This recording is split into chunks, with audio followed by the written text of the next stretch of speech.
Hello and welcome back to the Digital Marketing Podcast. My name is Ciaran Rogers. I'm Louise Crossley. And I'm Daniel Rolls. And today we're talking about Bing.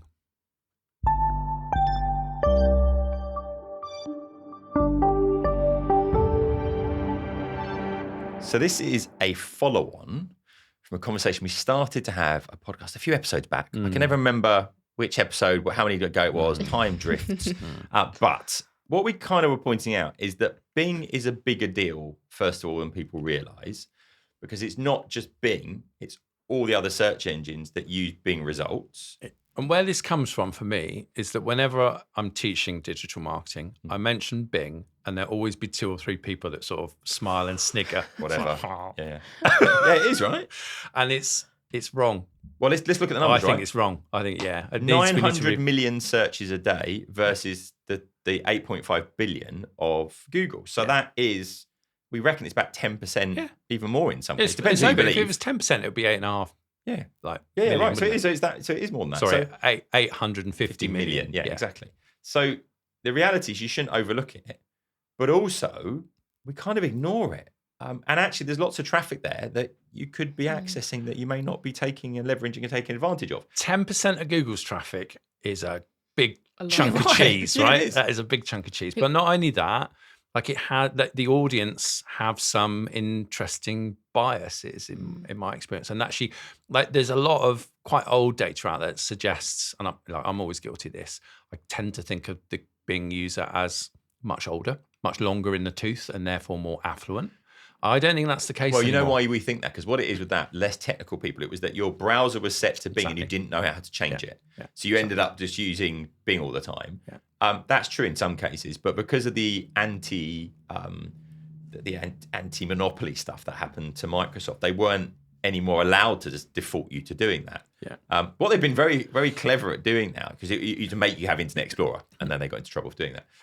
But now they're being very clever because they're making you install Edge so that you can get the chat interface, the AI chat interface built into it. So again, loads of people now, because of ChatGPT being built into the Edge browser and within Bing, you're actually seeing that loads of people are adopting it for that reason. So mass adoption. I mean, the download stats on Microsoft Edge are huge. And actually, for years, I had a massive bias against any Microsoft browser because my life was made misery for Internet Explorer and supporting old functions. 6.5, which broke every website. Yeah. So, but actually, it's great. It's based on the Chromium web browser.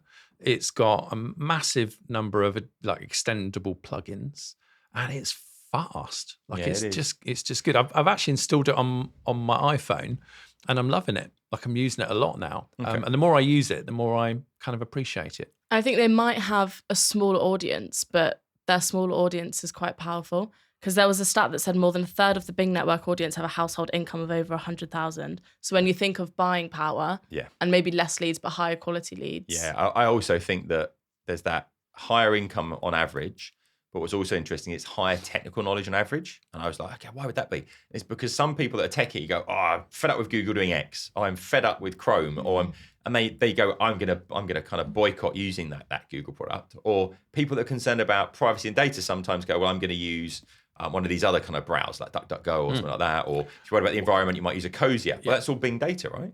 They're all rebranded, white labeled versions of Bing, right? And that's one of the brilliant things I think Microsoft have done. They've made Bing available, but you can exclude all of the advertising tracking, right? So you can still, like some of my clients, we're running Bing campaigns, and I can still see we're getting a lot of traffic through some of these sources, but I can't track it back to that. Okay, it really doesn't matter. The fact is, you're getting the results from it. Right. So in a way, I love to measure everything. Like I'm obsessive about my measuring, but even I have to concede there's a ton of stuff you can't measure. Well, don't let that get in the way. So. Don't let them get in the way, and you can still correlate to a certain example. So aren't there a couple of things that we should have set up? Like you'd have Google Search Console. Yeah. So I'm going to go through the tools. I just want to make one last point, which is just to not into touch this whole thing that Bing users are older and on decrepit machines. A really interesting stat, over 55% of the users in the US are over 40, right? But that still leaves 45% of people that are under that age. And I'd like to point out that over 40 is not old. No, it's just that's the stat that I pulled up. Yeah, I'm not making any judgment. Just as well. Yeah, just as well because I've just put myself in that bracket. Exactly. That's 2/3 of the podcast gone. Old. So yeah, like it's good. So like, let's just go through some of the elements that you can leverage on as a business. I think let's start with Bing ads. Okay. Right, because this is a mystery to me, or rather, Microsoft ads. They've done some brilliant things there. So they've always kept the format in line with what Google are doing, and I think quite deliberately. One of the things you've got is a magic button.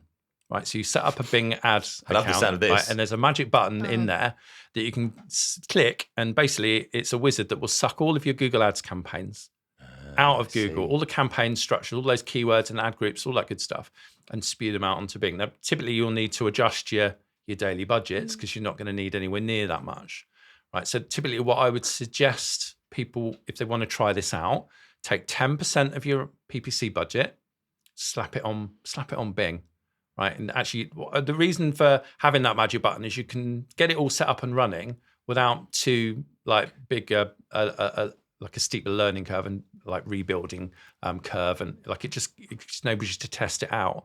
By doing it that way, it's quite nice actually, because if you take 10% of your budget, you can look at your Google budget and say, what's our average cost per click? What's our conversion rate, and what's our average cost per acquisition of a customer for the Google, and then just compare it like for like with what you've done within Bing for the same kind of ads, and see how they kind of compare. So as a consultant, I've come in to lots of different businesses and lots of different like B2B, B2C, and where they've got PPC campaigns. Like I've recommended this, they've done it. I've yet to see anybody not gain from this. But what we typically find is you get a much lower cost per click. Yeah. It's less competitive, right? Less competitive. And particularly in the B2C sectors, like take note of this if that sector in, tend to get a much better return on my investment. So, this was something I saw in the beauty industry when I first started playing around with this years ago, which was for every pound I was spending back then. And remember, this isn't generic stat, so it will vary from industry to industry. Of course, But for me then, when I was doing this, for every pound I was spending on Google, I was getting around £8 to £10 back. Okay. For every pound I was spending on Microsoft advertising, I was getting closer to £12 to £16 That's back. huge. It's a big difference. Sadly, the traffic is like only like 8 to 10% of what you might expect on Google, but it's a very lucrative traffic. And the reason why I think the clicks in a lot of cases are cheaper is because most advertisers don't bother with it. Like there's an advantage to knowing about this when everyone else in the room is sniggering and smirking about, poor old Microsoft, they got left behind, didn't they? Actually, no, they didn't. Microsoft Bing search results, you're probably using them all the time. You don't even know it. Like when you do a Siri search, any web results she's given, that's driven by Bing. Right. It's driven by Microsoft search engine. And I think what's also interesting, and this is one to watch for the B2B marketers, there's a lot of really smart integration happening between Microsoft's Office suite and the Bing search engine. I was just going to talk about that. Yeah, I mean, they are definitely positioning their search engine as the search engine for businesses. And, combined with that, some of the exciting stuff, and we'll go and talk about that, that they're doing with AI, there's all sorts of potential opportunities opening up there. I think it's an exciting time. Yeah, what I've seen is that you go in and you're using Edge, and if you're using Office and using Teams, and maybe you've got OneDrive and all those kind of things, you can search the web, but you can also search your Teams for a conversation. You can search for a particular file. You can go off and use the AI assistant to search for stuff online, utilize your files, combine the two things together. So it's all integrated. Yeah, and it's all in one place. And that's why people use Teams in the first place, because it just takes a lot of that pain away as well. Now, there's lots of people saying, I don't like Teams. But actually, I was always very resistant with Microsoft products because we used a lot of Google stuff and so on. And then we looked at it and we made the choice, right, we're completely moving to Teams. Yeah. And we moved the whole business to Teams. We have another business we run that's on Teams as well.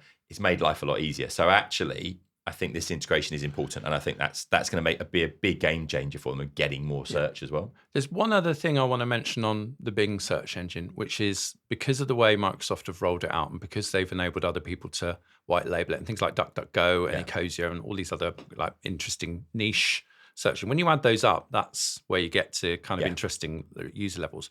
But here's the thing. If I'm very privacy focused, right, I believe in a very privacy focused audience, there's going to be a natural bias towards extremely high wealth net individuals. Right. Okay. And so for some of the companies that I work with in financial institutions, this has been a really great sweet spot. Actually, they are few and far between, but they can be hugely valuable when you find them. And they are using these tools because actually they want to protect their privacy. They don't want people to be able to stalk them and like sell stuff at them all at the time. And I think that's interesting. That's an interesting angle for anybody in that space. You should definitely don't take my word for it. I'm not saying I can't guarantee it's going to work for everybody, but 9 times out of 10 you can get some really interesting results. And remember, it's not just about hitting the magic button and sucking everything. That's just a starting point. Then you need to go on and iterate and optimize. Well, I was going to ask you that. Do you need to write campaigns slightly differently for Bing? I mean, I guess you do. If you think there might be a slightly different audience, you should maybe adjust things sometimes. Yeah, you do. But remember, there's all sorts of different targeting options there. So like any great marketing, it's not one size fits all. You need to know who you're going after. You need to know what their problems are. I need to scratch that itch, whatever that itch is. Recently, we've been exploring the display ads options, and again, they're very powerful. So I haven't looked at this because I know that the Google Display Network is the biggest network of advertising network out there. Yeah. But actually, the display network for Bing is pretty huge as well. It's fairly significant. So if you haven't looked at that, like dust it off and relook at it again. Speak with your agencies about this. Find out what successes they've had. What they're doing for other clients. I think it's a really interesting space. I've been pushing my pay-per-click team. They weren't too keen till they started getting the results from it. And suddenly they're all over it now. It's like, oh, okay. I'm like, well. And you're talking about agencies there, but I mean, you've got self-serve. Like everyone else can do this directly themselves, right? All of this stuff.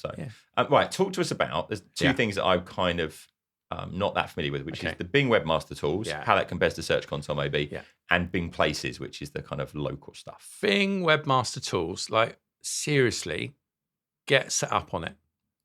Find out whether it has been set up for your business. In a lot of cases, it won't have been. Why on earth? Or it'll be wildly out of date sometimes. Yeah. As well. Why on earth wouldn't you want your business listed on, a search engine used by, 8 to 10% of the population, and in some countries even higher than that. You can dig out the stats on that. It's a high quality link, right? It's going to send you traffic, and Bing Webmaster Tools is the way. So it is a suite of tools very similar to Google Search Console, but with a few differences. So they've got some really interesting competitor analysis tools. So you can analyze your own website. You can analyze competitor websites. They've got all the usual things that will show you how well you're doing. The key thing is you need to get your sitemap.xml, which is the file on your website that tells the search engine where everything is and what's been updated and when. That makes life a lot easier for the search engines. Right, so if you're not doing this, an amazing opportunity for any small businesses out there might not be aware of it, but both Bing and Google have these. For Google, it's Webmaster Tools. For Bing, it's Bing Webmaster Tools. They have these tools that enable you to get your site not only indexed, but regularly looked at again. And that great thing about a site XML file is it's got information on which pages have been added or which pages have been updated. And again, another top tip for you, if you've not gone through and looked up what is our most popular content and then revisited that content to update it, update it for 2023 and next year update it for 2024.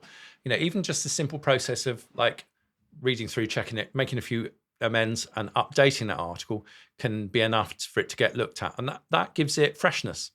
It's like, oh, okay, when we're comparing it with all the other articles out there, this one's a bit fresher. And it's looking at loads of other factors as well. Of course, but that's an easy one that we can do. And actually, we should be delving through. We've all been producing tons and tons of content, but there's always an opportunity, particularly with the more popular stuff that's already ranking, to make it that little bit better. I always think there's a sweet spot. You do the stuff that's ranking really well, but you also do the stuff that's on page 2. Yeah. Because if you can push it up 3 or 4 places, it ends up on page 1, it's going to make a huge difference. And that's also a really good spot to look at as well. Now, the other thing I use in Webmaster Tools is their keyword research tool. Because unlike Google's keyword research tool, which is very much tied into their Google Ads network, and Google are quite transparent about this. They do say, look, we don't give all volume data with that tool. That the Google Ads keyword tool is very much for Google Ads advertisers, and you have to be spending money to get the data. Well, in some instances, so very often I've noticed phrases that, for example, I know target internet rank for organically, and I know how much traffic we get from. and the Google Ads interface will say 0. Yeah. Average search month is 0. What it's doing is, in a way, it's steering advertisers away from that because it's much more informational. But is it also steering people towards more competitive phrases that are more expensive? Oh, well, maybe that there's. I'm making accusations. Potentially, we'd need to speak with Google. This is my opinion. Google, if you're up for it, bring it on. We'd love to chat with you about this. I this. don't think that they're doing that on purpose. No, I don't think they do. But I would suggest that that's what ends up doing if you're not careful. Yeah. Because you go, well, there's no searches there, the search is there, let's concentrate on those terms. And they are therefore naturally going to become more competitive. The advantage in SEO is about finding the niche. And so actually you're forced to, just to take a punt on stuff that, just to see, does it really have it? And I'll use my gut feel on that. I've done it for years. I'm a monkey's uncle if that's got 0 searches on it. I reckon it's, especially if it's coming up in the frequently asked similar phrases and stuff like that. It's going to be traffic there. Bing don't do that, right? Go into Bing Webmaster Tools and you've got a clean data set. Now, admittedly, it's slightly different audience potentially in some countries, but it's a pretty good guide when you've got 0 data. It's a really good. It's a good benchmark, right? So many 10%. tools are using the Google data anyway. Yeah, just getting a different viewpoint is really important as well. Bing Places. Bing Places is like. Now, let me get this right, because do you always give me a ribbing for getting this right? Google business profile. Oh, so annoyed. Right. See? So, okay. When I have time to think about it, it's fine. It's when I'm in flow. We have a coggle in front of us, so everyone listening, okay, which is like the flow chart of what we're going to talk through. And it had written on it, can be synced with Google, what did it used to be called? Business. I can't remember what it used to be called Google now. My Business. Yeah, you can't even remember now. It used to be called Google My Business. And Ciaran has been very, very guilty of, he has two things he does. Google Business Profile will be Google My Business forevermore. Yeah. And then what's Google Ads called in your brain? Google AdWords. Yeah, and it will be forevermore. Yeah. And people listen to podcasts go, this must be old because it's still called Google AdWords. No, Kieran's old and he's retro. So it doesn't help that they change stuff all the time. It's like Data Studio and Looker Studio. Looker Studio. Yeah, exactly. Thanks for that. We've only got to update 400 screenshots. Thanks. I really appreciate it. Anyway, there's no fine for you because we've put a fining system in place. But yeah, you didn't know about it. I was hoping to make a fiver. So, but anyway, you said Google Business Profile properly. Can I just make a point with this, actually? You can sync this with Google Business Profile. I wouldn't. And I'll tell you why I wouldn't. They've changed the interface in Google Business Profile. We went through to try. Yeah, it's awful. We went through to try and update stuff. And it's like, edit this image. Delete. Nothing. Button doesn't work. Must be the browser. Try a different browser. No, doesn't work in that browser either. Add an image, nothing shows up for about 10 days. Yeah. Randomly, an image from our website gets pulled in. Just weird things like that. You can't edit the listing that you own. Yeah, so it's your listing. You put it in, and now they've changed the interface, so it's not editable anymore. We were kind of going, are we missing something? And no, we're not. So that's in your Google Business Profile? Yes, not in Google My Business. Yeah. Okay. So Bing Places is Bing's equivalent of this. Can you edit things? Yes. Then it's better than Google My Business Profile. It doesn't interfere. And get this set up, and get both of these things for let me read it right. Google Business Profile and Bing Places. Get them both set up for every customer focused location you have. Really, really important, I think, because literally what you're doing is you're putting yourself on the map, right? So Microsoft's data set gets used by lots of apps. Google's does as well, generally by their own apps. But you literally want to get yourself onto the Google map. That's going to be your Google Business Profile. If you literally want to put your business onto, Microsoft's maps, like Bing Places will do it. Now, really great reason for doing this. It is a free high page trust link. Right, Bing Places, I checked, has a page trust of around 88. That's really high, really, really high. And that means that a link from that to your website is gonna help boost your credibility. It's one of many factors, but it's an easy one to get. Plus, people can find you. People can find out your contact details, like look at maps and pictures and videos and all that good stuff. Two things. One, we won't edit this out, but I was ribbing you about calling it Google My Business, and then I called it Google My Business Profile. So I made up a new name part of this. But also the link thing, because no doubt someone will go, well, actually, links are not as valuable as they used to be. Oh, yeah. No, but to make a point, Google have come out and said, yes, links aren't as valuable as they used to be. Yeah. But actually, it's still part of things because the reality is that a link is a kind of vote of trust. But it also is that if there's a link there, people will follow it to some extent as well. That's the real people still matter. Yeah. Because they're still the people that buy stuff. Yeah. So I think we shouldn't obsess on that too And if they're high quality links, then it's a good indicator. Not going to hurt you. Yeah. That's it. Right. It's literally like an hour. Go and find it, get it set up, get your profile done. Bosh, done. Job's a good one. So we've talked about the AI stuff a little bit as well. I mean, one thing that we've mentioned before as well is the Microsoft Clarity. And I love this. So You explain what it is, and I'll just give a couple of examples. So it's in analytics, you've kind of got two different approaches to analytics systems. You've got quantitative analytics systems, which are things like Adobe Analytics and Google GA4 Analytics. This is what everybody does. Yeah, it's what everybody does. But then you've also got qualitative analytics. And I'm really pleased I got that one out because I struggled to say that. Qualitative. And this is what some individuals have done. Yeah. So it's kind of like you're looking at broad tweaks versus... With a qualitative analysis, you'd look at something like heat maps kind of come into it, but more of a like individual screen recordings of what individual users do. And actually, systems that do this have to be quite careful to not personally identify people. So you'll have things in the video where if somebody's filling out a form, it will hash out like personally identified. Yes, that's what Clarity does, right? And it does this, yeah. It records people using your website. And you can do the heat maps. What's really powerful is you've got a ton of filters on it. So you're not looking at every single recording of users of websites like watching paint dry. It's exhausting. No, what we need to do, once you've got that data captured, you can use it to go, well, we think there might be a problem with, a particular version of Android, like checking out on a particular browser on Android. You could go in and filter and watch Microsoft Clarity people. And just watch those people and see, do we have a problem? Like that's hugely useful. Or maybe within my quantitative analytics, I've noticed that certain devices or certain browsers have got a very low conversion rate. Okay, let's go and look at maybe 15 different videos and see where the errors are. It's good for highlighting usability issues as well. Because say, for example, if you're watching a screen recording and somebody's clicking 15 times where there's no link. That's exactly what I was just going to say. So that you've got these dead link clicks, which is basically... They've got a thing called rage clicks. Yeah, well, there's the two things, right? So there's the dead clicks, which you're clicking somewhere you can't click. Rage clicks is people furiously clicking in the same place. Interesting, we looked at our website and it looked like we were getting loads of dead clicks, and I was really worried about it. And it turns out it was people stealing our content. So what it was people going in and cutting and pasting the text. So they're clicking to cut and paste. And I was like, well, at least they're utilizing it. So that's okay. It is a great tool. Thing to point out, it's free. Yeah. There are other screen recording tools that aren't, and it's an unlimited number of pages for free, which is very unusual. You need to add in to your cookie consent, though, definitely, that you are using this to record people. So must be transparent on that. Otherwise, you're going to break lots of rules in lots of places. But it does anonymize it from that point of view as well. It is very, very good. I have found that actually, if I want to go back 4 or 5 months, it tends to break it. Like it won't go back that far. Like so, it's not when you say unlimited. It's kind of not. Yeah. There are some limits. But what I mean is in terms of the monthly, like a lot of them will have like it will record everything that month. 30,000. Yeah. But exactly. For example, I was trying to go back to September last year. It falls over, doesn't it? It just fall over. It wasn't having it. So, okay, so one last thing then. Bing AI images. Tell us about this.